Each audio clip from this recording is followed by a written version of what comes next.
Hello, welcome to the channel Why Stories. Enjoy watching. Veronica stared at Max in astonishment. What a meeting! To not see each other for over a year and run into each other under these circumstances. You couldn't make it up. Truth be told, Max hadn't noticed his ex-wife yet. He was among friends, dressed up, a bit puffed up, with an expression of evident self-satisfaction on his face. Veronica hadn't noticed before how ridiculous and unpleasant Max looked. She used to think he was very smart and confident. Self-respect was a good quality, indeed, but it seemed this person only had respect for himself. Angel, catching Veronica's gaze, looked at her questioningly. It seems that's... Yes, it's him, she nodded with a slight smile. Should we leave? Why? Veronica was genuinely surprised. I like it here. Everything's fine. Well, as you wish. Angel encouragingly patted Veronica on the shoulder. His touch always calmed and relaxed her. Just like this time. What luck they had met, otherwise Veronica would have remained firmly convinced that all men were like her ex-husband. At that moment, Max was earnestly telling something to the people sitting next to him, with a knowing look on his face. He reminded Veronica of a turkey puffed up with pride. Veronica knew some of the people sitting at the table. There were two of Max's best friends with their wives. Veronica never particularly liked the company of these people. She didn't even know what to talk to them about. They had no common interests or points of connection. Max's friends' spouses were insincere, unfriendly, fake, and narrow-minded in her eyes. So Veronica felt like an outsider in their company and hoped that the boring and tedious evening with his friends would end soon. At home, she usually endured her husband's accusations of being unsociable. Sitting there like you're mentally retarded, can't even say a word, I'm ashamed to have such a wild wife. Veronica even felt guilty and apologized. At the time, she had thought that Max was right, she was a bad wife, and maybe she was stupid if she couldn't even talk to people. Veronica. She just hadn't had any experience with men before. That's probably why she hadn't realized right away what kind of person her husband was. Max had taken her by storm with his self-confidence, creating an image of a successful and intelligent person behind whom his wife would be like a stone wall. That's how the very young Veronica lost her head, and over time, she felt sorry and scared to break those relationships. Veronica grew up without a father. She and her mother lived in a small one-room apartment on the outskirts of the city. The neighborhood wasn't prestigious or prosperous, but just outside the window, there was a wonderful open field, vast and covered in tall grass, crisscrossed by wide paths. Beyond the field was a bypass road, where huge trucks and lorries sped by. Sometimes Veronica would just sit on the broad windowsill and gaze. She watched the cars, the occasional pedestrians hurrying across the field, the kids flying kites. And the fantastic sunsets and sunrises she saw from the window of their one-room apartment with her mother were breathtaking. Veronica later tried to capture those scenes in drawings, but nothing turned out quite right. It seemed that artistic talent wasn't her fate.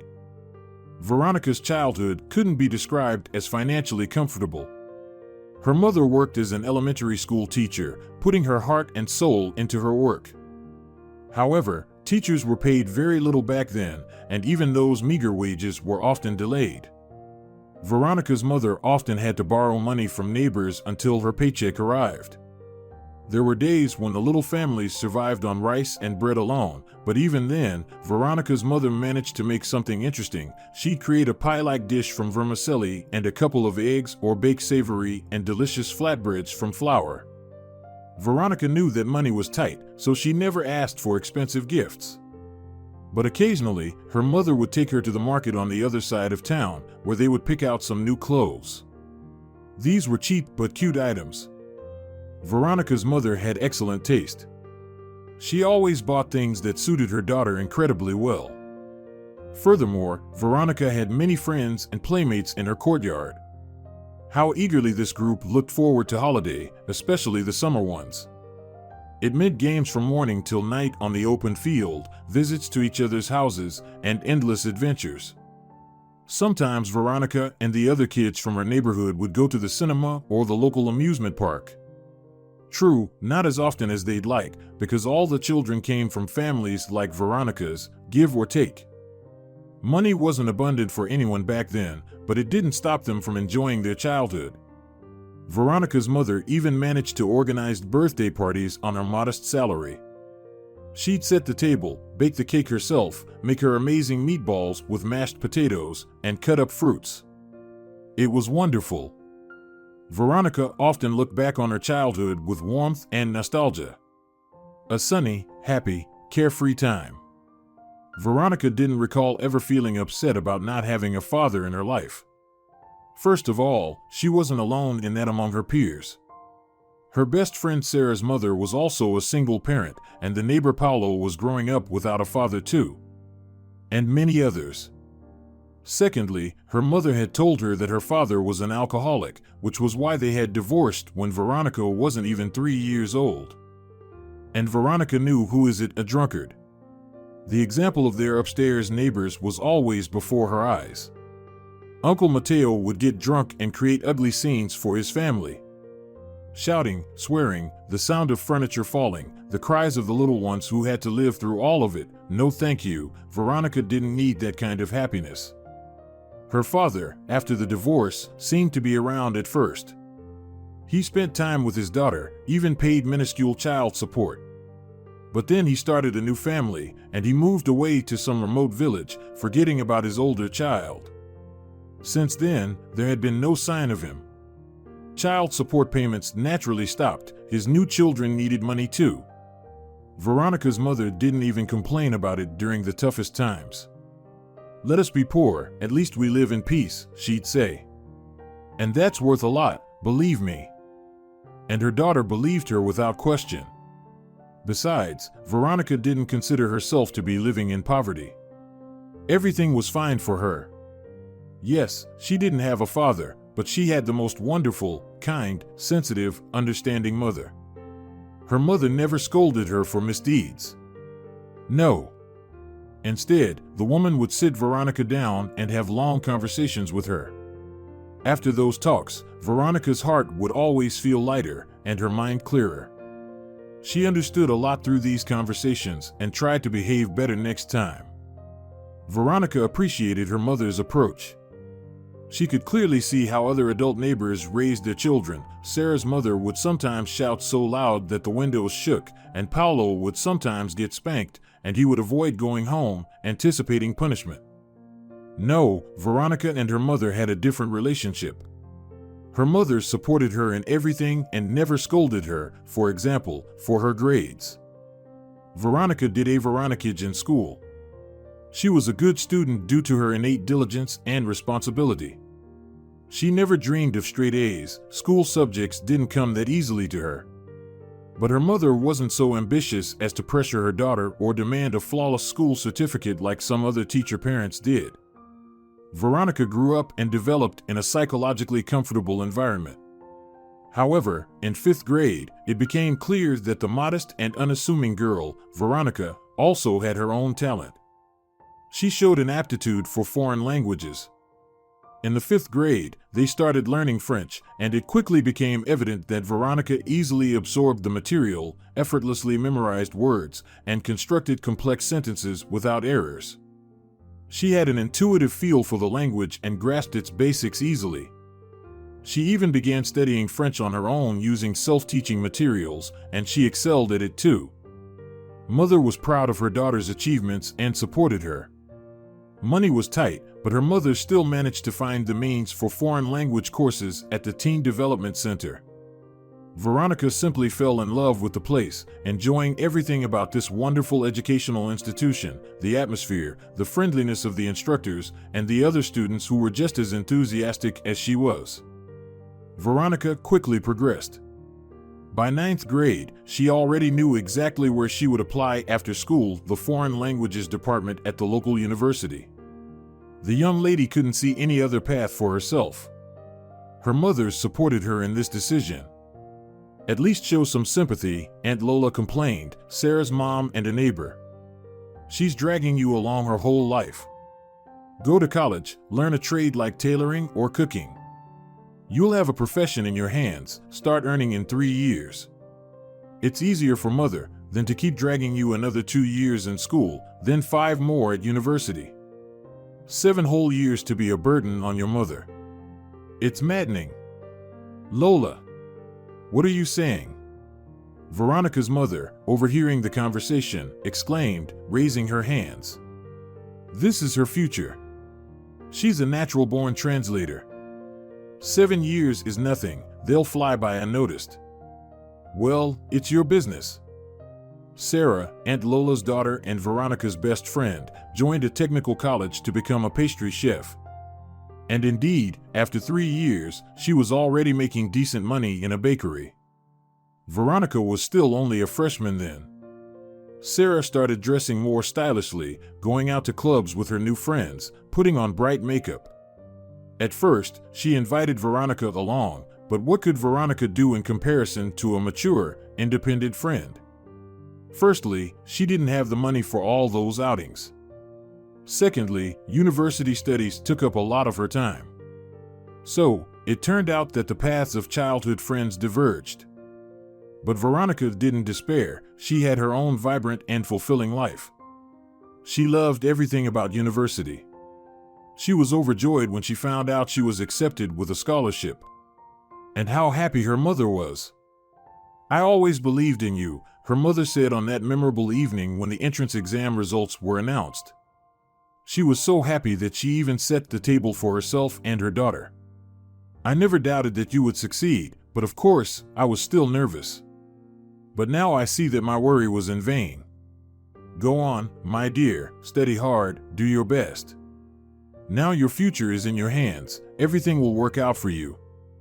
You're brilliant. And Veronica tried her best. She studied with enthusiasm. Veronica had never been a straight A student in school, but suddenly, she became the top student in her class in uni. She even received an increased scholarship, which was very welcome. Of course, it was still a modest sum, but at least it covered her transportation expenses to the university for the month. Linguistics was taught to Veronica by Professor and Dean of the faculty, Senor Pascual. He was already quite elderly, thin, with an elegant streak of gray in his hair, always impeccably dressed.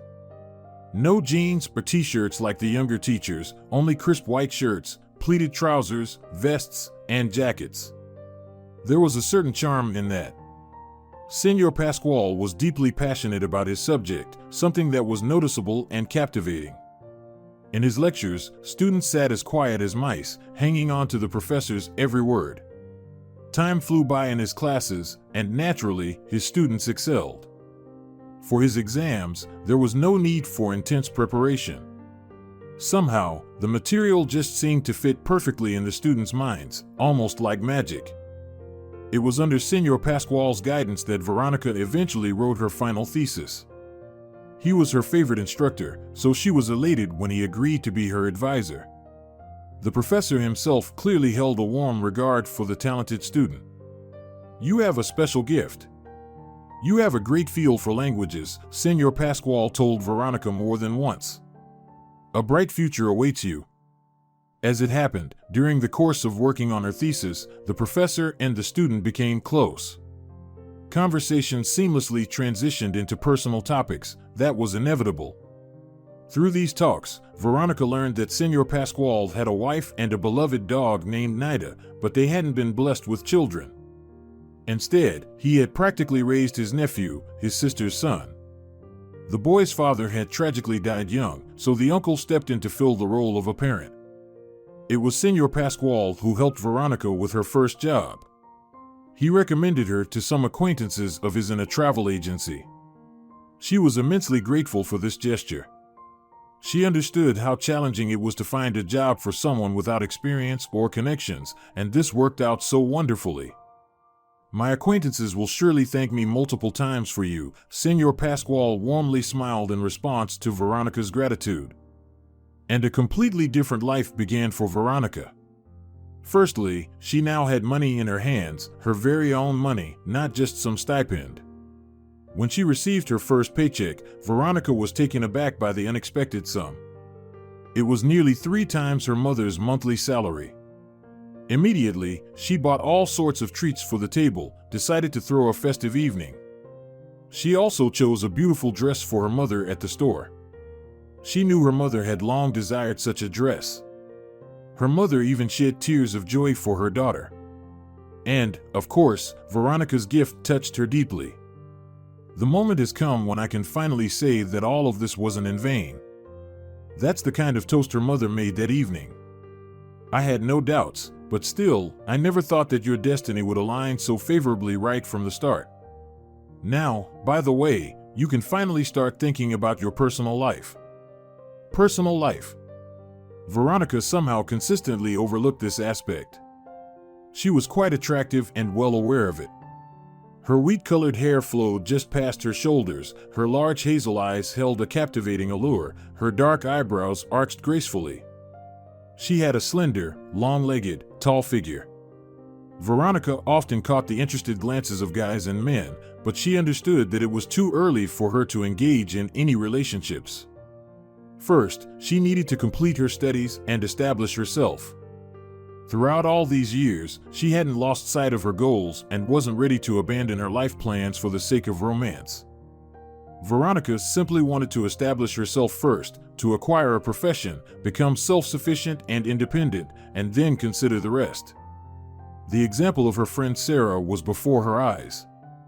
Sarah had married almost immediately after finishing college. She got pregnant by another admirer and had to marry him. The guy was just like Sarah, neither educated nor accomplished. He was just a young lad, and moreover, from the countryside.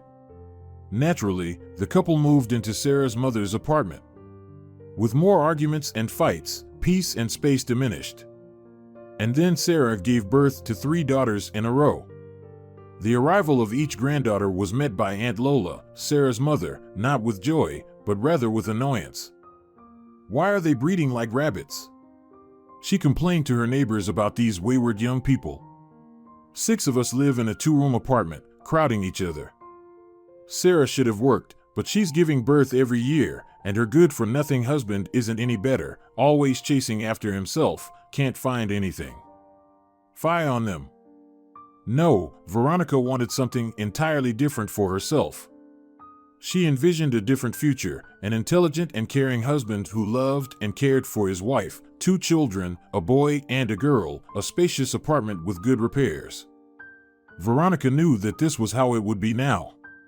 With her good education, prestigious job, and solid salary, she had already opened a bank account and saved money there each month, working towards her dream, a separate home. Veronica, who had never seen the sea in her life, managed to visit India, Portugal, and Italy in just a couple of years. Working in a travel agency made it easy for her to buy last-minute vacation packages at a good price. She took her mother with her on these trips. It was such a joy to realize that she was fulfilling her beloved mother's lifelong dream. After all, Veronica's mother, who had lived to a venerable age, saw the sea for the first time. These memories warmed Veronica's heart. She was glad that she managed to make her mother happy, to show her a piece of the world. But as for her personal life, things weren't falling into place for Veronica. She wasn't skilled at interacting with men, lacking that experience. In school, Veronica wasn't particularly interested in boys, she was still quite young. Of course, many of her peers were already socializing with boys, but Veronica's interest in that area was kindled later. In university, it happened that there were hardly any guys in her class, it was a girls' faculty. And even if there were any, Veronica was focused on her studies and her career, she had no time for romance. And then Veronica simply began to fear men, they all seemed incomprehensible, loud, and strong to her. How to communicate with them? Who knows? Of course, men occasionally paid attention to Veronica, but she would get scared, flustered, and do everything to make another admirer go away as quickly as possible. Veronica realized that this situation wasn't normal. She had even considered seeing a psychologist to work through the traumas that hindered her personal life, but then he entered her life, Max. Handsome, well-groomed, stylishly and expensively dressed, tall, athletic, with impeccable manners, a regular at the gym, but not overly muscular, a light and confident stride, an enchanting smile. He visited their travel agency for work several times and always greeted Veronica with particular warmth. She caught his glances and immediately became embarrassed, scolding herself for her shyness, but couldn't help it. And one day, they bumped into each other not at work, but just on the street. To this day, Veronica didn't know whether it was a coincidence or if Max had orchestrated this seemingly unexpected encounter. But it didn't matter anymore. Veronica stepped out of a bookstore and collided with Max at the door. He smiled, holding the door open for her, and greeted her warmly. Veronica awkwardly responded to his greeting, feeling the hammering in her ears and the shivers running down her spine. That's the effect Max had on her. They met and nothing special was about it. It happens. Veronica continued on her way, but Max caught up with her a couple of minutes later. At first, he simply walked beside her in silence. Veronica didn't know how to react, and he seemed to slightly enjoy her confusion. "You're so cute when you're flustered," the guy finally said. "And overall, you're very, very beautiful and natural. I haven't met anyone like you before." "Thank you," Veronica murmured. The compliment made her head spin. Yes, she had noticed that Max looked at her in a somewhat special way, but she never thought he would confess his liking for her so directly. And what happened next? Well, Max took the initiative into his own hands. Veronica didn't even notice when she stopped getting flustered. They simply walked through the city with Max, chatting about everything under the sun, like old friends. He was such a wonderful conversationalist.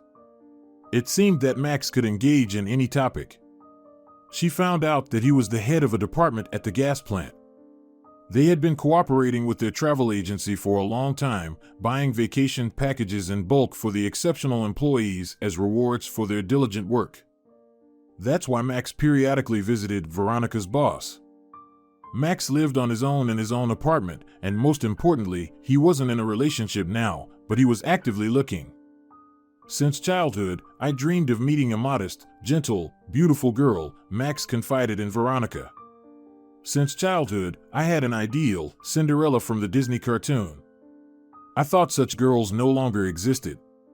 But then I met you, and it seems to me that you're exactly that."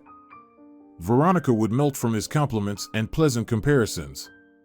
Only later did she realize that Cinderella wasn't the happiest or most self-sufficient character. She lived, toiled, endured, worked a lot, and didn't express any complaints. Yes, indeed, that's the kind of wife Max needed. He didn't even hide it. Veronica was just too naive and inexperienced to understand it all right away. The young couple started dating. Max seemed to be the reliable wall Veronica had always dreamed of.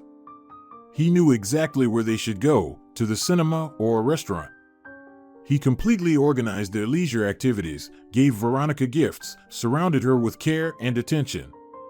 Veronica liked it back then. Finally, she didn't need to decide anything. It's so pleasant to feel that someone else is taking care of everything for you. And Max happily took responsibility for Veronica. Every evening, he would pick her up from the office after work, they would have dinner at some restaurant, and then stroll around the city for a long time. Sometimes they'd go to the movies, sometimes bowling. Occasionally, the couple would meet up with Max's friends. Veronica smiled at these people, but unfortunately, she couldn't find common ground with their partners. As a result, these joint gatherings made Veronica uncomfortable, although she tried not to show it to Max. She wanted him to experience only positive emotions around her. Veronica often adapted to him. She didn't always like the movies he chose, but she displayed enthusiasm. At cafes, she ordered exactly what her companion recommended. And so it went with everything. After all, Max had told her numerous times that she was the girl of his dreams. He called her otherworldly, unique, one of a kind, and Veronica simply didn't want to disappoint him.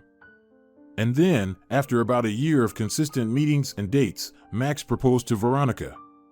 It was quite unexpected, but it followed all the genre's rules, at a restaurant, under romantic music, with him kneeling down and presenting a velvet red box with a ring.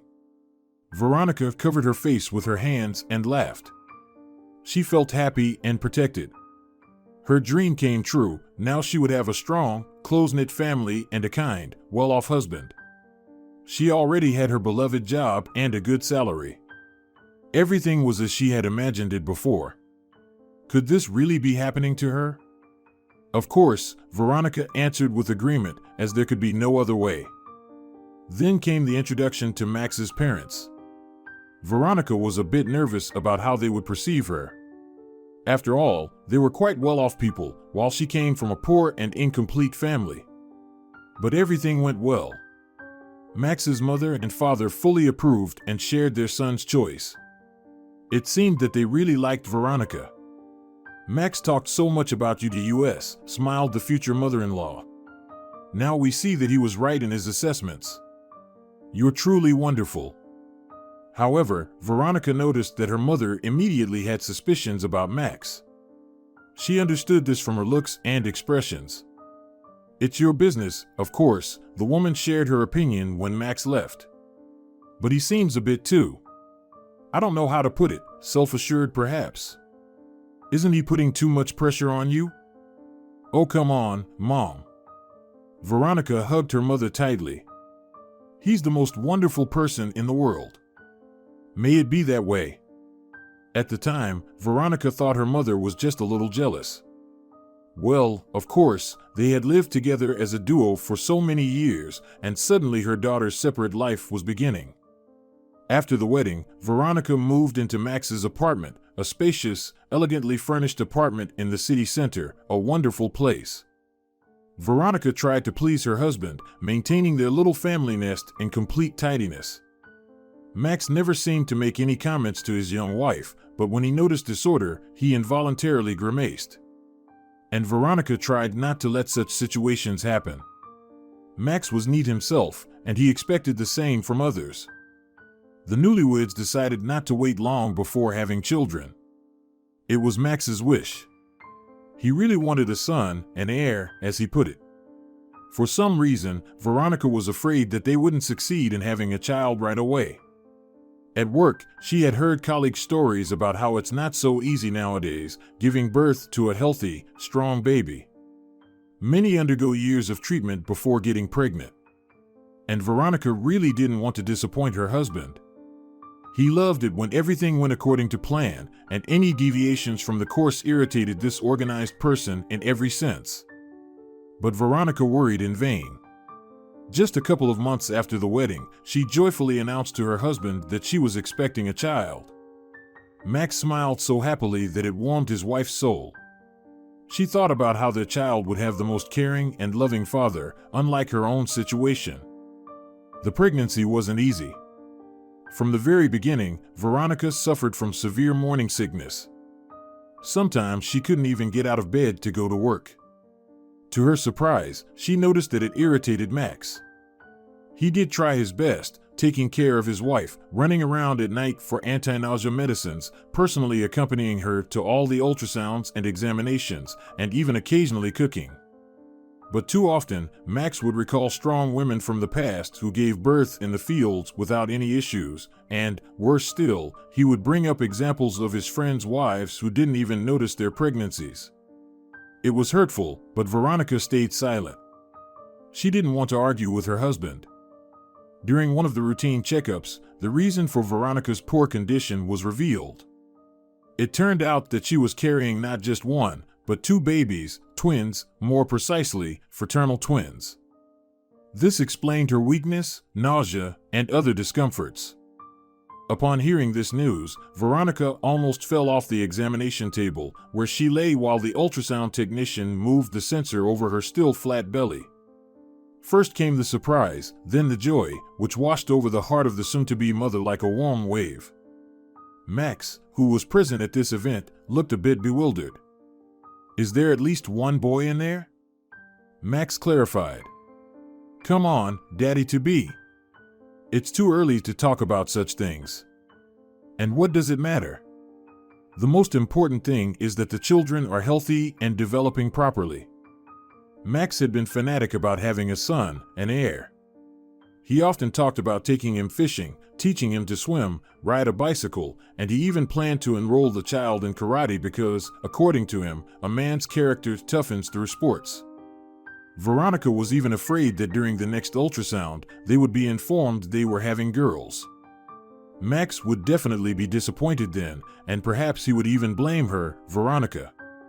Yes, recently Max had started expressing complaints about his wife. Her cooking wasn't up to par, and she didn't clean thoroughly enough. But this happened when he was in a bad mood. Otherwise, he still took care of Veronica just the same, showering her with compliments. And Veronica tried not to upset him unnecessarily, desperately hoping that at least one of their children would be a boy. She didn't mind either way. She already loved both children unconditionally. Soon it was revealed that Veronica was carrying what's known as a royal siblings, a boy and a girl. What a gift from fate. Max was content. They had an heir, after all. Veronica also felt relieved about this. Her belly was growing not just daily, but almost hourly. It was becoming very difficult for her to even move, let alone walk. Unfortunately, Max was often away at work, and he was frequently on business trips as well. He called his wife every day, inquiring about her health, lamenting that he couldn't be there, and immediately assuring her that he was working hard for her and their children. "I want our family to lack nothing," he would say. "I need my children to have the best of everything." As always, Veronica agreed with her husband, acknowledging the validity of his statements. But she still wished Max could be by her side. She desperately needed help. Thankfully, her mother didn't abandon her in this difficult situation. She went shopping for her, accompanied her to the hospital, and supported her in every way. And then the twins were born, a bit prematurely, as often happens with twins. A boy and a girl, Esteban and Estella. They were noisy, curious, and active. And everything started to whirl. Veronica dedicated all her time to her children now, swaddling, rocking, feeding, laundry, outings, and bathing. Max helped when he could, but he was worn out from work. Veronica tried not to burden him too much with household chores. She managed everything herself. The baby's cries, especially their nighttime awakenings, clearly irritated Max. Veronica could see it all happening. She felt a bit hurt, but she tried to stand by her husband's side. Yes, as a young mother with 2 infants in her arms, she was exhausted, but Max wasn't having it any easier. He had the responsibility of ensuring the family's financial well-being. He deserved rest and tranquility in his own home. And Veronica did her best to provide him with that tranquility. Time went on. The babies were growing. Although things were getting easier for Veronica, she didn't notice many changes due to her focus on the children. Max was becoming more distant. Now, he would disappear for days and weeks, citing work, business trips, important dinners, and various crucial meetings. Veronica didn't delve into the details. She didn't have the energy for it. And her mother. Her mother, who initially helped her daughter with the grandchildren so often, suddenly withdrew. At first, Veronica didn't notice. Her mother's eyes seemed lifeless, her migraines became more frequent, and she perpetually seemed tired. With her own problems keeping her occupied, Veronica simply didn't pay attention to all of this. Handling 2 infants was definitely not a small task. 3 years passed by unnoticed. Estella and Esteban grew up. Veronica decided that it was time to send the children to daycare and return to her beloved job. Yes, maternity leave was a unique time. It was wonderful to dedicate all her time to her children, family, and home. The apartment sparkled with cleanliness every day, and delicious meals awaited the household members. But Veronica really wanted to return to the office, dress stylishly, put on makeup, socialize with colleagues, and engage in her beloved work, translation. Plus, her own income wouldn't hurt either. No, Max was fully providing for the family. He generously transferred money to Veronica's account for groceries and toys for the kids, never demanding an account of how it was spent. But Veronica wanted to earn her own money again, to feel independent. The woman eagerly anticipated the end of her maternity leave. She hoped that when she returned to work, Max would look at her differently again, that the spark of interest would return to his eyes.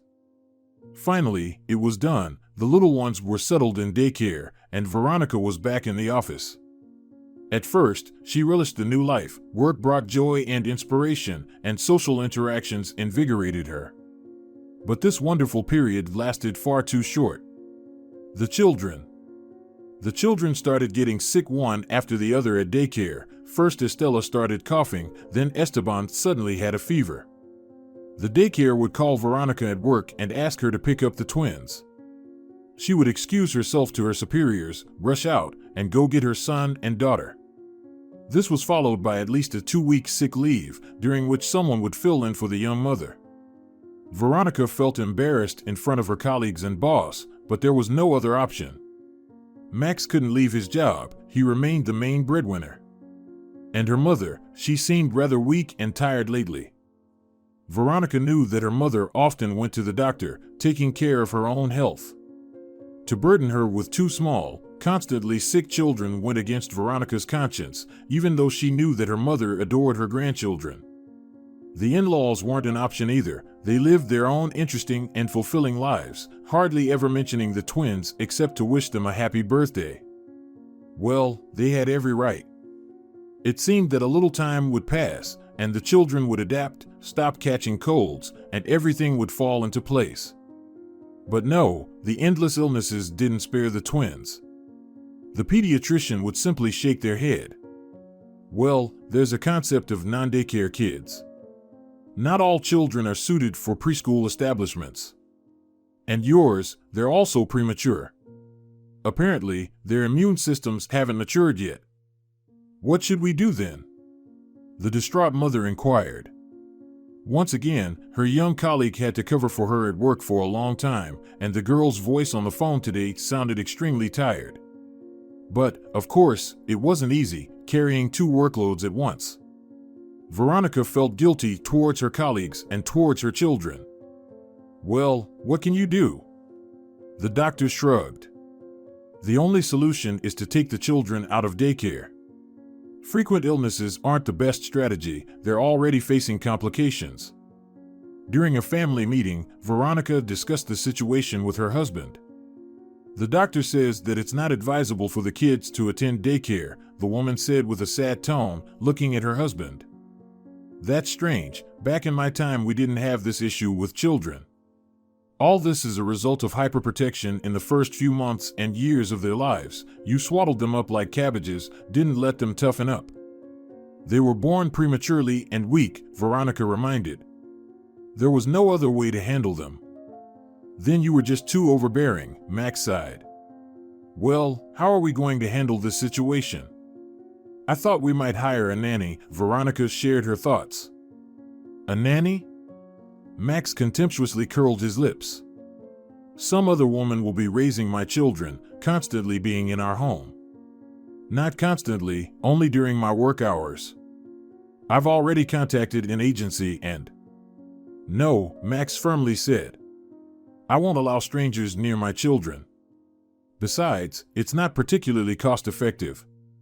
Your salary won't cover the pay for a qualified professional nanny. And we don't need anyone else. So, it's better for you to stay at home and take care of the children. That's the only right solution. Veronica tried to object. She tried to convey to her husband how important her job was to her. It's not just about earning money, it's also a field for self-realization, for interacting with interesting people. But Max was unyielding. He categorically opposed the idea of a nanny and insisted that his wife should stay at home. Remember how good it was when you were on maternity leave? Everything was clean, the children were cheerful and calm, the house always smelled of delicious food. And what about now? Quit your job, don't even think about it. Someone has to take care of the kids, and it's not my job to leave my post. And Veronica had to accept this decision. Max pressured her. In fact, it had always been that way, even in the early days of their relationship.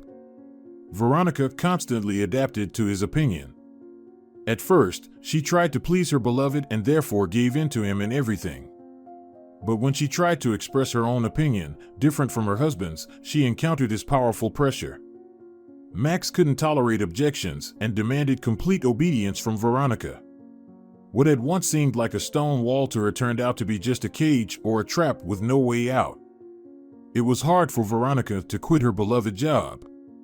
Her colleagues urged her to stop her, offering different options for arranging childcare, a private daycare, a nanny. But she knew very well that Max wouldn't agree with any arguments.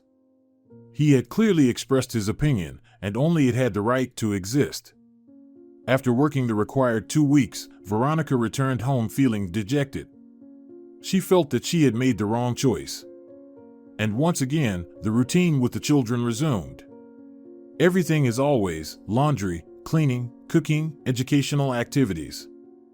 The kids grew up. It was time for extracurricular activities. Veronica enrolled the twins in figure skating, hoping they would toughen up on the ice, become healthier and stronger, and then she could return to work. Though it was unlikely she could get back to her old position. Someone else had been hired for her role, so there was no way to go back. But surely, she could find another option. Time went on. The relationship with Max deteriorated completely. He no longer saw his wife as a partner, a beloved woman. She was just a nanny, a cook, a cleaner, a servant, nothing more. Max hardly spoke to his wife anymore, and when he did pay attention to her, it was only to criticize her about something. Veronica tried to reach out to her husband. She told him about her feelings and desires directly. After all, famous psychologists advised speaking your mind, being sincere with your partner.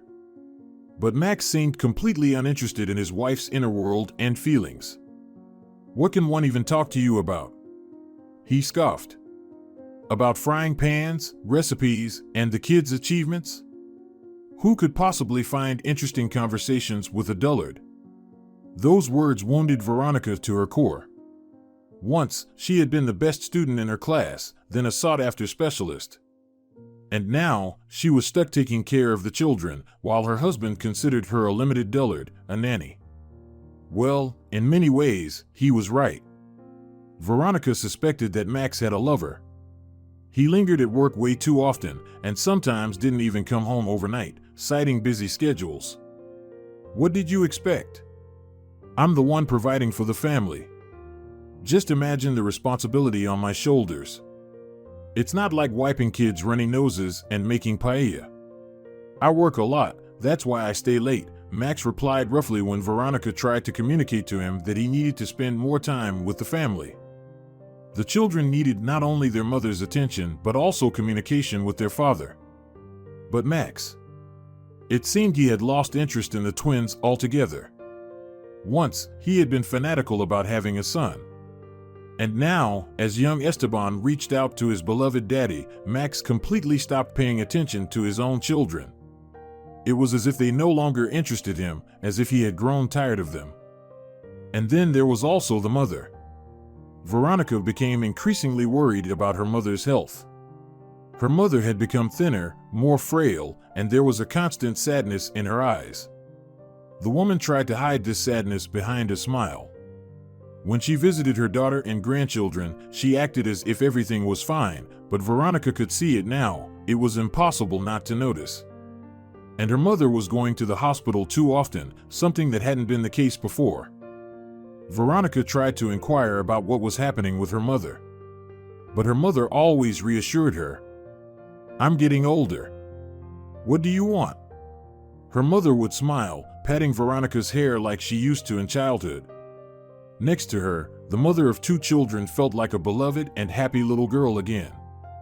Just blood pressure and other age-related ailments. "Don't pay attention, everything's fine." But nothing was fine. One morning, Veronica received a call from a neighbor informing her that her mother had been taken to the regional hospital by ambulance during the night. Fear gripped Veronica's heart like an icy hand. The woman hurriedly gathered the children, as there was no one to leave them with, and rushed to that very hospital. Her heart raced wildly all the way there. She had never experienced such fear for a loved one before. Veronica scolded herself for unquestionably believing her mother. It had been so convenient for her to think that her close relative was really doing well. Firstly, it brought peace to her mind, and secondly, she didn't have to take any action. Veronica was already overwhelmed with childcare responsibilities. And now her mother had been taken to the hospital by ambulance. Yet, maybe it could have been prevented. Veronica left the children with a young nurse who agreed to look after them. She seemed to genuinely love children. A kind face, an open expression, a sweet smile. At that moment, Veronica hardly cared about leaving the children with just anyone. She was searching for her mother. She wanted to look into her mother's eyes, hear her beloved voice, but it didn't work out. Veronica found her mother's attending doctor. It turned out to be an oncology surgeon. What a surprise! It appeared that her mother had been suffering from a cunning and incurable disease for a long time. The fact that there was nothing to be done about it was clear right away. For several years, doctors had done their best to prolong her fading life. Veronica's mother was taking powerful medications, fully understanding that it wasn't treatment but merely a postponement. She never spoke to her daughter about it. Surely, she didn't want to upset her. But we're not gods, the doctor shrugged. Yesterday your mother was admitted to us in critical condition. The disease took its course as was initially expected. She's in the ICU, there's no chance. The clock is ticking. Can I see her? Tears streamed down Veronica's cheeks. It happened, what she had feared so much. Soon, her most beloved and dear person would be gone, and there was nothing that could be done about it. But Veronica, she suddenly understood that she was still waiting for a miracle. Anything is possible, after all. When such a huge tragedy strikes you, especially suddenly, your consciousness resists and searches for a way out of the situation. You can look at her, but your mother, she's in a coma. She can't see, hear, or feel anything. Still, Veronica entered the room to see her mother. It was unbearable, seeing a loved one in such a state. Veronica held her mother's hand and gradually came to terms with what was happening. Her mother looked like she was asleep, a peaceful face, tightly closed eyelids. Veronica suddenly thought about how she couldn't recall if she had ever seen her mother sleeping. Her mother usually always woke up before her daughter and naturally fell asleep after Veronica. The doctor hadn't been mistaken. Veronica's mother passed away on the same day, just a couple of hours after the grieving daughter left the hospital. Veronica received a call informing her of the news she wasn't prepared for yet. It is worth paying tribute to Max. He supported his wife during her moment of despair. He organized the farewell himself, took the children to his parents since Veronica couldn't look after them. The woman was very grateful to her husband for all of this. Veronica didn't want anything, nothing interested her, even the children temporarily lost their significance for her. She felt that she was now alone in the world. Yes, truly alone, despite having children and a husband. Max, he was completely distant, cold, perpetually discontented, and judgmental. The children were still very young, and Veronica was alone against the cold and cruel world. But life went on. Veronica had to pull herself together and gradually return to her usual routines. Household chores distracted her from her heavy thoughts. The twins started to bring joy again. Max behaved the same way as before. Nothing changed. Cold and disdainful, nitpicking at his wife over trivial matters, and so very distant, a complete stranger. In this difficult year after her mother's passing, Veronica longed for support and care. She was always cold, even in hot weather. She simply lacked the human warmth that her mother had provided, even from a distance. Only now did Veronica clearly understand this, but her mother was gone, and Veronica was truly alone in the world. This was scary, disheartening, and sometimes even drove her to panic. In this very same year that was so challenging for her, Veronica discovered that her husband indeed had a mistress. She had suspected her husband's extramarital affairs before, but Max, he seemed to have stopped hiding it completely now. Once, a man left his mobile phone right on the coffee table, and his lover had just sent him a message. Veronica, of course, would never have snooped into her husband's phone, but a highly intriguing photo lit up the screen, a beautiful blonde in bright red lingerie. Veronica glanced at the message. Some Celia was shouting in capital letters, incredibly missing Max and eagerly awaiting the continuation of yesterday's adventure. Veronica paused and considered. Just yesterday, her husband had supposedly spent the night at the office due to working late on a report. As it turned out, the man hadn't been toiling over documents, he had been involved in an affair. Veronica scrolled through her husband's messages with the long-legged beauty. No doubts remained. Celia and her husband were lovers, and their relationship had been going on for quite a while. Veronica placed the phone back where it was. Did it hurt her at that moment? Perhaps not. Max had grown distant a long time ago. Besides, Veronica well understood that he had someone else. True, she believed these were different girls, casual flings, but it turned out that Celia and her husband had a long-standing and serious relationship. So, Veronica was hardly upset, only feeling a sense of repulsion in her heart, and the faint hope that her relationship with Max might someday fully improve evaporated. She wouldn't endure being around such a person, even for the children's sake. What should she do? What action to take?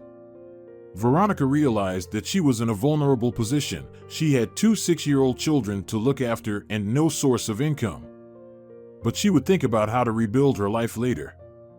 And right now she needed to have an honest conversation with her husband. There was too much deception in their relationship. Perhaps after an open talk, her heart would feel a little lighter. Max emerged from the bathroom, settled on the couch in front of the TV, and picked up his phone. As usual, he didn't notice Veronica, who was sitting right there beside him. He delved into reading his messages. Veronica watched his face closely. What emotions would flicker across it? But there were no emotions. With a calm expression, he read the message from his young lover. "Say hi to Celia from me." Veronica couldn't hold back. She wanted to see some sort of reaction from her husband. Max raised surprised eyes at her. "So, you know, huh?" All this with an ordinary, completely calm tone, as if having a lover for the head of the family was a commonplace matter. "I know," Veronica nodded. "By the way, she's cute." "Rummaging through my phone, huh?" Max managed to behave in a way that made Veronica feel guilty. "Well, yes, I've always known that you're as brainless as a hamster, but I thought you were at least honest." Veronica let out a deep sigh. After all he had done, Max dared to accuse her of dishonesty. What self-assuredness this man had. "Well, yes, I have a girlfriend," her husband didn't bother denying. "And she's genuinely beautiful, takes care of herself, unlike you. Tries to make me happy and surprised. And you have nothing but pots and children's troubles in your head. I can't live like this. That's all." Max didn't attempt to deny. He honestly, sincerely told Veronica that she was an uninteresting, narrow-minded person, stifling to be around. It was particularly hurtful. This was our mutual decision, that I become a homemaker, take care of the children," Veronica almost cried. "But you've turned into a hen, a common nag. You've gained weight, grown dumber. Being with you is impossible." Veronica looked at Max and realized that yes, for him, everything happening was business as usual. He had a beautiful girl for romantic affairs, for enjoyable pastime. And at home, a wife waited. Even if she had gained weight and grown dumber, she still provided comfort and obedience. What beauty, right? Only then did Veronica suddenly understand that such a role didn't suit her at all. I can't stay with you," she said. The words slipped from her lips before she could think them through. But right away, Veronica understood that it was true. "And?" Max looked at his wife inquisitively.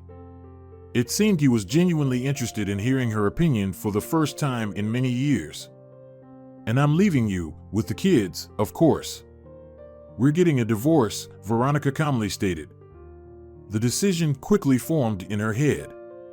She usually wasn't known for such boldness, and here it was, out of nowhere.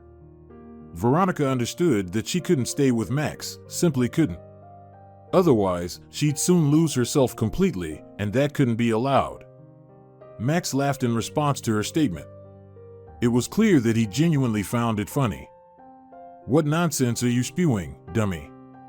Max said, managing to suppress a bout of unpleasant laughter. "Where will you go?" "To my mother's apartment," the woman confidently answered. "Don't worry, we'll have a place to live." "Do you really think you're making sense? From such conditions with 2 kids in a one-room apartment. It's much better than living in lies and cold," Veronica sighed. Right now, she was considering all the problems she would have to face: lack of money, tight space, the twins' adaptation to new conditions, and a bunch of other things. But at the same time, the woman understood the decision she had made was the only right one. She couldn't stay by Max's side. "Are you seriously planning to leave me with the kids?" Max openly laughed. His contempt and disbelief in his wife's capabilities, all of this hurt Veronica, made her doubt. "You, who haven't earned a penny in the last 6 years, you, who thinks money appears on a card with the wave of a magic wand, you, who has no idea about things like utility bills. When was the last time you paid for the apartment or called a plumber, for example, or a gas technician? You, who only knows the kitchen and the children." Each word from Max was like a lash to Veronica. Yes, her husband deliberately tried to hurt her, but in many ways, he was right. That's what's most terrifying. Veronica really hadn't worked for a long time, and she hadn't touched any bills either. Max paid for everything, and he solved problems related to repairs, utility payments, loans, mortgages. Veronica, she had somehow truly faded from life. Her mistake was that she had focused too much on the children, forgetting about herself.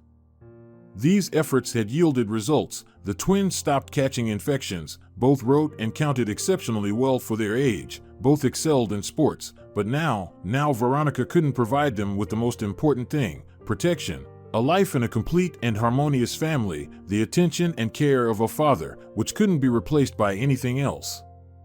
This caused her a great deal of pain, but where could she go now? Staying with Max after this conversation would be even worse for all of them. Max didn't seem willing to let go of his wife. He even tensed a little when he heard that she intended to return to her mother's apartment. "Don't spout nonsense," he said, as always, with a contemptuous smirk on his face. "Where are you planning to go?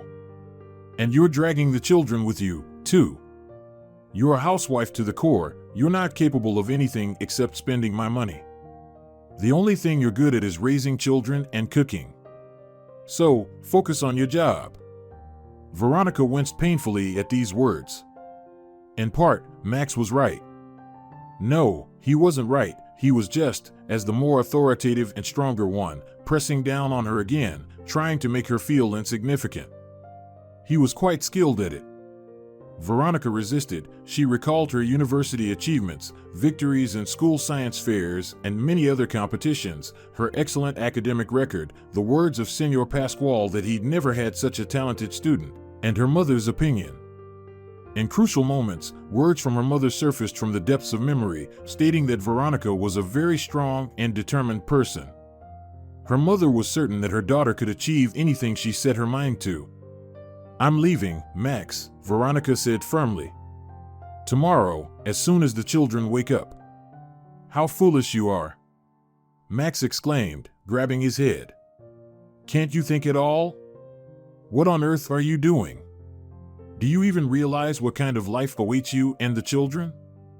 Aren't you indifferent to all this?" Veronica saw that Max was afraid of her leaving and understood perfectly why. He was a successful person with an impeccable reputation. Max wanted to become a local deputy. He was already taking steps in that direction, and such a person needed a beautiful past. What could be more suitable than a perfect wife and 2 wonderful children? And suddenly there are divorces, mistresses. All of this, of course, would work against Max, so he was worried.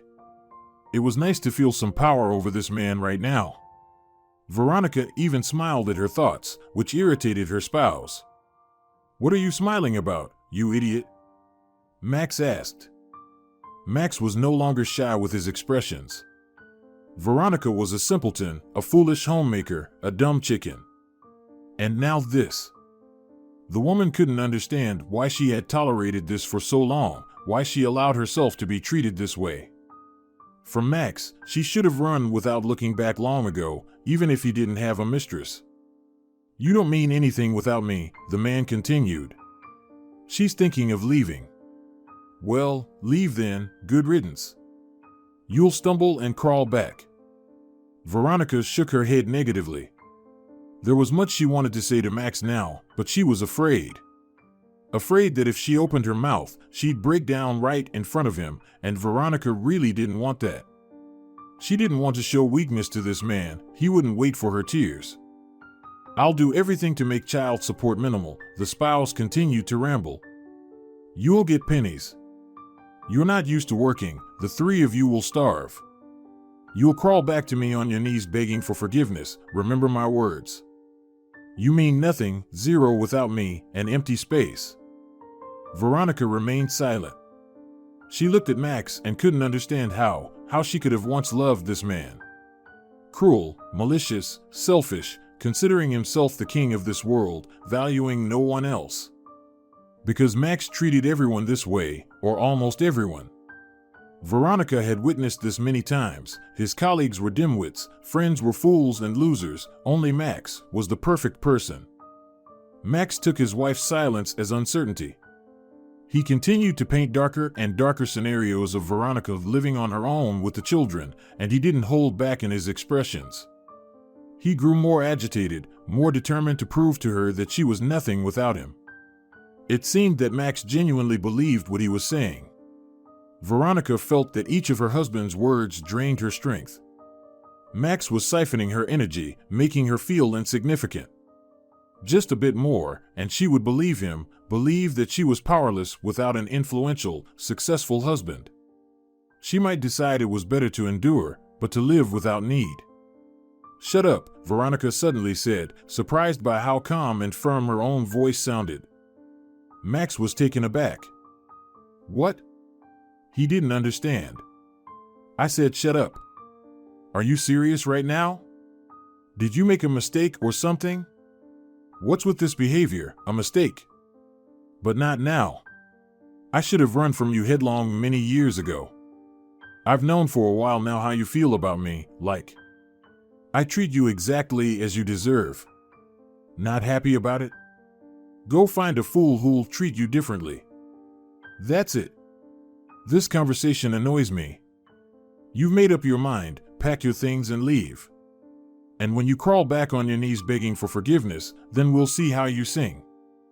Max turned and left the apartment, loudly slamming the door behind him, and as a parting warning, he mentioned that he would return the next day around lunchtime, and it would be better for him not to find Veronica at home.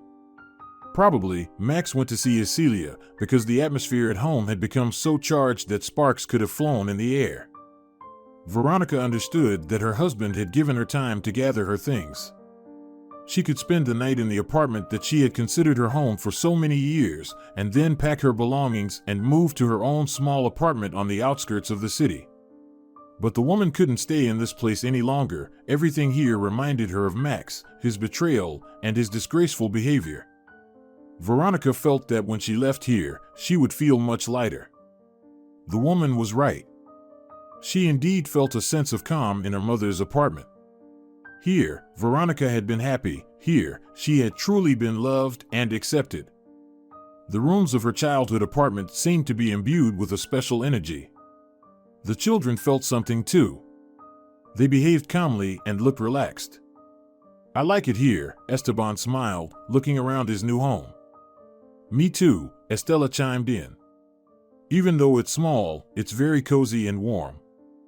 Cozy and warm, can't say it any better. Veronica felt the same way. And so began an entirely new life for the small family. Veronica managed to secure money for the initial period.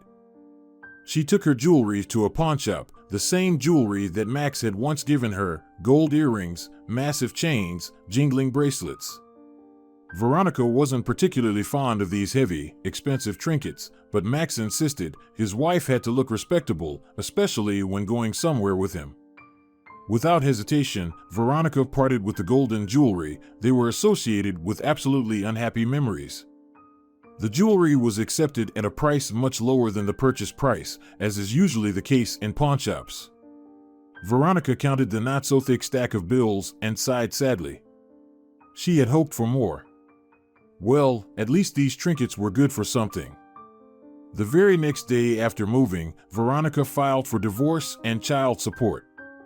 Max didn't even try to dissuade her. Veronica breathed a sigh of relief. She had prepared herself for a fight. Max needed an impeccable reputation. He didn't need a divorce, but he didn't oppose it either. Apparently, he had already developed a new plan. The court awarded child support as a percentage of the father's income. When Veronica received the first payment, she smirked. It was peanuts. Max fulfilled his threat. He promised to pay minimal child support, and he did just that. With his connections, it was easy for him to conceal his official income. Well, Veronica couldn't say she was very surprised. She had been looking for a job for a while. She realized that she probably wouldn't be able to continue being just a homemaker and taking care of the children like before. It's okay, the twins are almost school kids already. Veronica quickly, within just 2 weeks, accustomed them to independence. Now Estella and Esteban could warm up their food, wash their dishes, and tidy up the apartment. They no longer needed their mother's constant supervision. Concurrently, Veronica prepared the twins for kindergarten, took them to doctors, gathered the necessary documents. Less than a year until school. Well, not a big deal. Veronica considered a few months in kindergarten important since she needed to work. True, finding work was a struggle. Veronica had been staying at home for too long, and before her maternity leave, she hadn't worked much. So, by her early 30s, she lacked the experience that employers valued. Veronica visited the doors of every organization in the city that required translators, sent her resume everywhere, but received rejections everywhere. The only thing Veronica's skills were useful for was translating for students. However, this income was too small and unpredictable. Sometimes there was an influx of orders, and sometimes it was dead quiet. In the end, Veronica gave up, realizing that she was unlikely to find a job in her field. She began to explore various advertisements, and things immediately got livelier. Veronica's first job in her new life was on the outskirts of the city. It was a huge farmer's market where she tried her hand at selling vegetables. The job seemed to be as straightforward as could be: weigh vegetables for customers, state the price, collect money. But there were pitfalls here too. The owner often scolded Veronica for the vegetables evaporating too quickly. She defended herself, proving that everything was under her control, establishing clear chains, the quantity of vegetables at the beginning of the day's sales revenue. Veronica always balanced it all.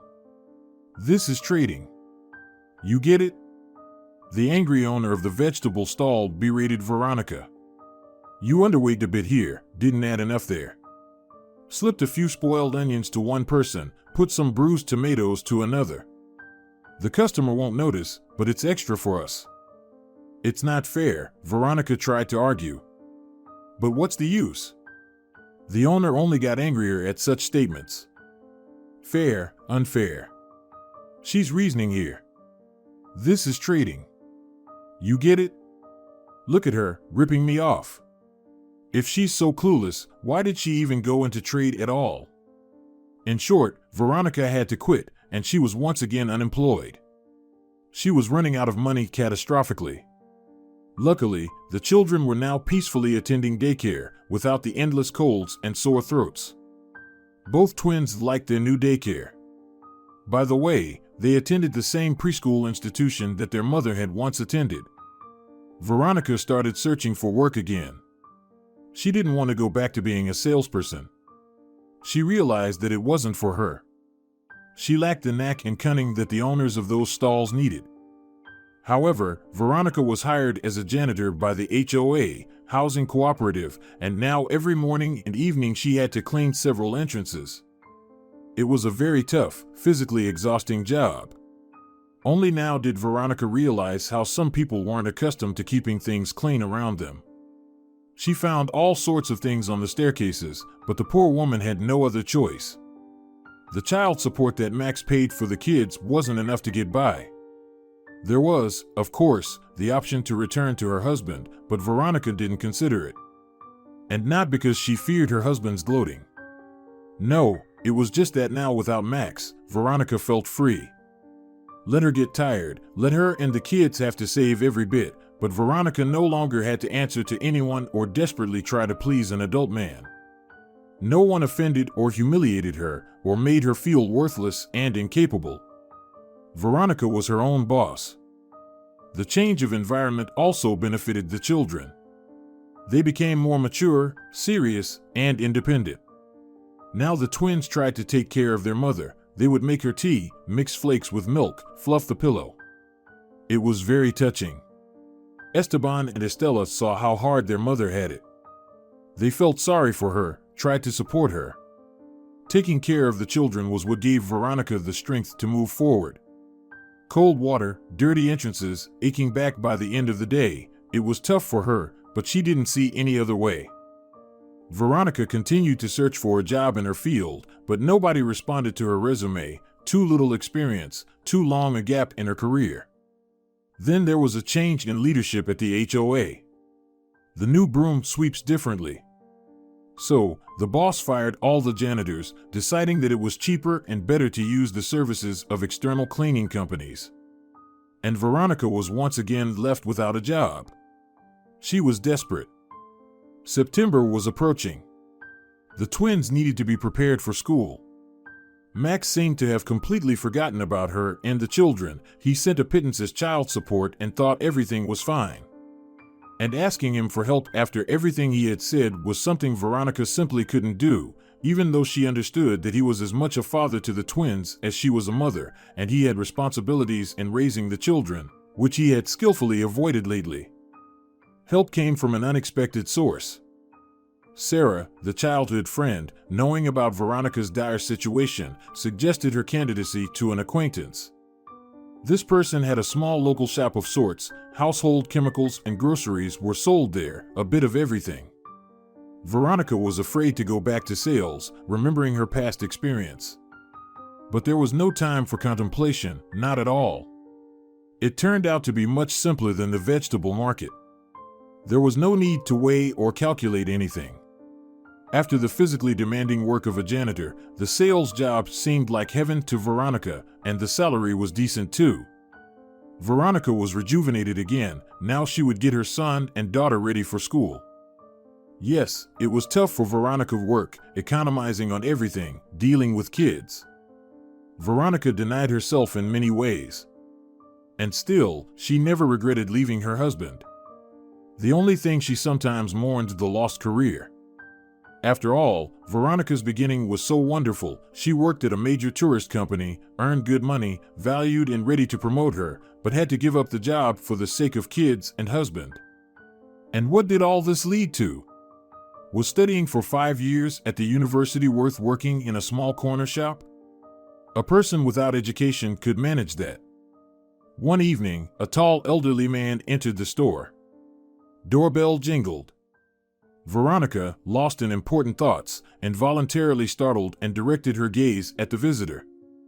A familiar face, that gaze, that walk. Veronica froze. She suddenly recognized her university professor, Professor Isidro Pascual.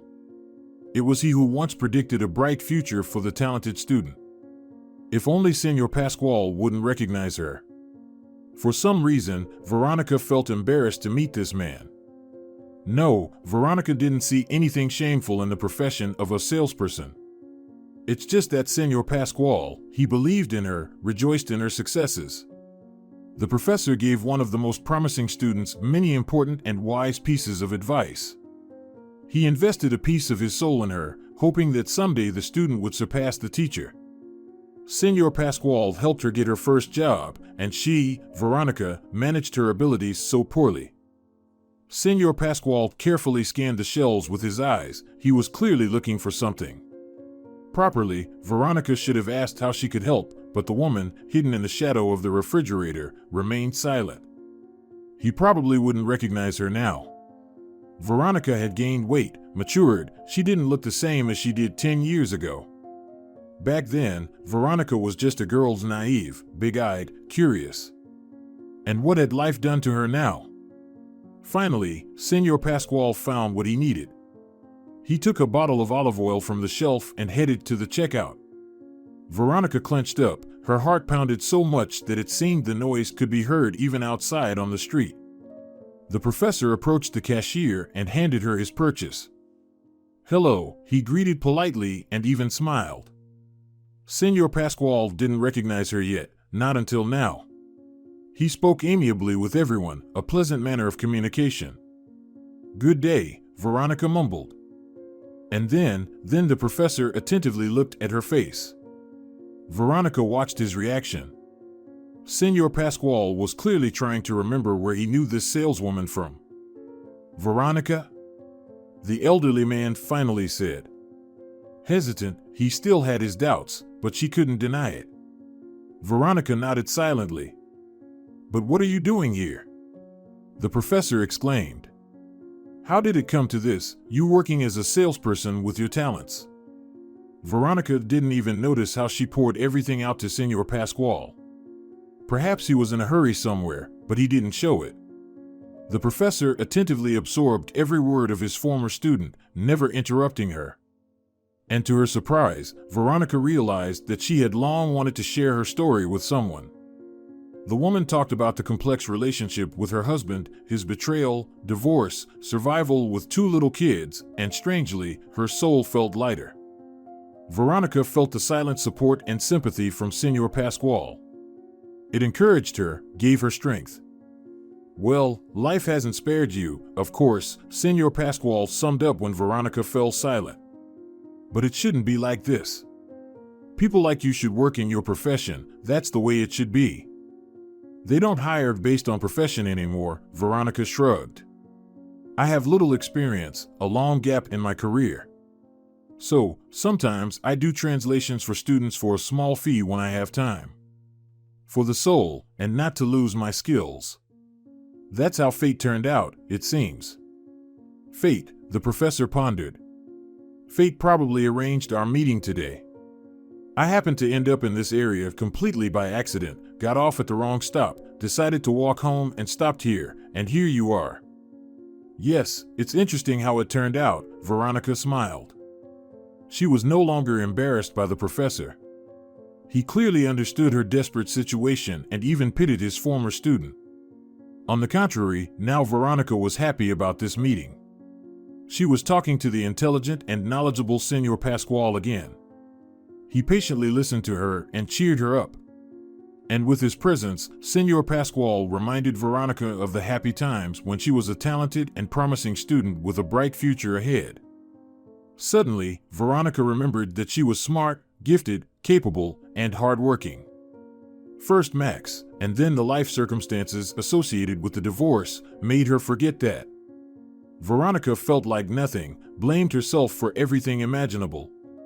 But she wasn't like that, she was completely different. The professor reminded her of that. So, in short, Senor Pasquale said confidently and energetically, "I just can't ignore this situation. My nephew is the founder of the company Anti. They deal with buying and selling real estate abroad." "Of course, I know that company," Veronica smiled. "I never thought that its owner is your nephew. I thought it was someone from abroad." "No, my nephew organized it," Senor Pasquale smiled slightly proudly. "I even helped him a bit in some moments. But he's quite something himself, he always has been. Would you like to work for them?" "You're joking." I inundated their HR department with my resume. There was no response. I even called to find out what was going on. The phone response was standard: not enough experience, a long gap in your career, and the job itself requires high qualifications. Becoming an employee of Anti is my dream, an unattainable one. Unattainable, you say? Senor Pasquale objected energetically. Of course, your resume doesn't look the best, but the HR employees don't know you as a person, as an incredibly talented translator, as a living soul. Angel will thank me later for having such an employee. Senor Pascual asked Veronica for her phone number. In a voice trembling with excitement, she dictated the digits. She still couldn't believe it. Her mind couldn't wrap around the fact that her life might soon change so drastically. Little did Veronica know, things would become even more incredible and amazing than she could have imagined. Senor Pascual kept his promise. The next day, Veronica received a call from Auntie inviting her for an interview. Veronica was as nervous as if she were facing the most important exam of her life. She was scared. Scared to not show herself in the best light, scared to let down Senor Pascual, who vouched for her. But the interview went well. Veronica effortlessly handled the tasks given to her by the stern-looking interviewer. The woman could tell by the interviewer's reaction that she was satisfied and even somewhat surprised. "We'll be in touch with you soon," the interviewer warmly smiled at the applicant. And Veronica left Auntie with the full conviction that it would be so. Not an ordinary excuse like the common phrase, "we'll get back to you if needed," but a promise to contact the job candidate in the shortest time. As soon as she saw the Auntie office, Veronica understood that it was her place. She liked everything about it, the environment, the working atmosphere, even the future colleagues who seemed enthusiastic and inspired. A dream job. They called Veronica back, told her what documents to bring and when to come to the office to start working. The woman's happiness knew no bounds. And what if Senor Pascual hadn't recognized her or hadn't even entered that small backyard shop that happened to be in his way purely by chance? She didn't want to think about it now. Veronica enjoyed her job, and she liked her colleagues too. Now she came to the office in an elegant suit, sat at her desk, turned on the computer, and immersed herself in her element, translating complex documents and announcements into her native language, corresponding with foreign clients, and sometimes answering calls. At first, her colleagues were wary of the newcomer. Only the best of the best made it to Auntie, true professionals in their field worked here. And here came a woman with no experience, off the street. As one of the veterans admitted, people were afraid that they were being handed another privileged person who everyone would have to work for. It had happened a couple of times before, but Veronica quickly showed that she came here to work. She even managed to help those around her, earning universal approval and acceptance. Her very first salary left Veronica in a state of mild shock. She understood, of course, that Auntie employees earned good money, but she hadn't even expected such a high salary. Her head even started spinning with joy. Veronica immediately decided that she would celebrate properly with her children that evening. The tough times were definitely over. And then came the New Year's corporate party, where Veronica finally saw her boss, the very same Angel, Senor Pascual's nephew, whom the elderly professor had raised as his own son. By that time, Veronica had been working at Auntie for only a couple of months. Throughout that time, Angel had been on a long business trip and had returned just before New Year's. He bore no resemblance to Senor Pascual in appearance. The professor was tall and slim, fair-haired and blue-eyed. Angel, on the other hand, was not very tall but broad-shouldered, dark-eyed, and tanned. He looked like an Italian, with the same cheerful, energetic, and sociable demeanor. Veronica kept thinking about how to approach Angel, how to thank him for the job opportunity. He noticed the new employee himself and approached her to introduce himself, and then he ended up chatting with her the entire evening. It turned out they shared many views, loved the same movies, listened to the same music, and even had similar dreams. It was astonishing. This was Veronica's first conversation with Angel, yet he had the feeling that he had known her all his life. And he felt the same way. He admitted it to Veronica himself. Everything happening left Veronica's head spinning. For some reason, she immediately trusted Angel wholeheartedly. She hadn't felt beautiful, desired, or attractive for a long time, and suddenly this person, so reliable, strong, influential, looked at her as if his happiness depended on her. Veronica hadn't thought that anything serious would come out of their sudden sympathy. After all, why would a man like him be interested in a divorced woman with 2 children? He could find a completely free beauty, younger, more beautiful, without a past. Surely there were plenty of those around him. But since their meeting, Angel hadn't seemed to notice anyone else. They started dating. Of course, Angel was the initiator of this relationship. Veronica was happy. She liked his confidence and persistence. He quickly established a rapport with the twins. They were genuinely delighted to meet Angel each time, and he made an effort to surprise them more often, sometimes taking them to amusement parks, sometimes to incredible entertainment venues. Unlike Max, Angel always sincerely cared about his partner's opinion. Veronica felt truly happy. Senor Pascual rejoiced in their union, saying that now he could be completely at ease about his nephew. And for Estela and Esteban, the elderly professor became a grandfather, kind, attentive, and wise. Recently, Angel proposed to Veronica. It wouldn't be accurate to say that this was a complete surprise for her.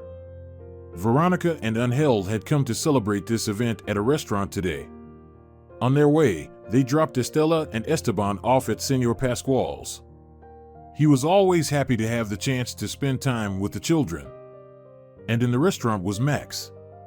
There he was, pompous in a stylish, expensive suit, chatting away with a glass in hand, next to him a young blonde beauty, the same Celia from the phone's photo. They probably lived together in their apartment now. But the girl didn't look happy at all, a lifeless gaze, timid movements with a glance towards her companion. How ironic, the Celia in the photo appeared so bold, so courageous. Did Max manage to suppress even this vibrant bird? What a dangerous man he was. Veronica couldn't take her eyes off her ex-husband, and he finally sensed her gaze and turned towards her. Bewilderment. In his squinted eyes, there was a momentary flicker of bewilderment. He hadn't expected to see his former wife in such an upscale establishment. The spouses hadn't been in communication, but perhaps through some mutual acquaintances, Max knew about Veronica's difficult situation. Maybe he was still hoping that she would come crawling to him, begging for help. Well, now he understands that this won't happen. Angel, understanding the situation, offered Veronica a few times to leave, but to her surprise, she felt calm. She even liked that Max saw her this way, beautiful, successful, with a loving companion by her side. However, Max seized the moment to approach his ex-wife. Veronica headed to the restroom to touch up her makeup. Perhaps Max noticed this and followed her. "Well, hello there, wifey," the man smirked, catching up with her in the hallway. "Hello," Veronica smiled enchantingly. This man no longer had any power over her, absolutely none. "I see you've settled in nicely," Max continued with a honeyed voice. How unpleasant, predatory, and insincere he was. "I didn't expect such boldness from you," he went on, seemed like a shy, unassuming type, "but you've settled in so well, found yourself a rich sucker. Good job." Max was clearly trying to hurt Veronica. He was attempting to belittle her again, to show that his ex-wife was nothing without him.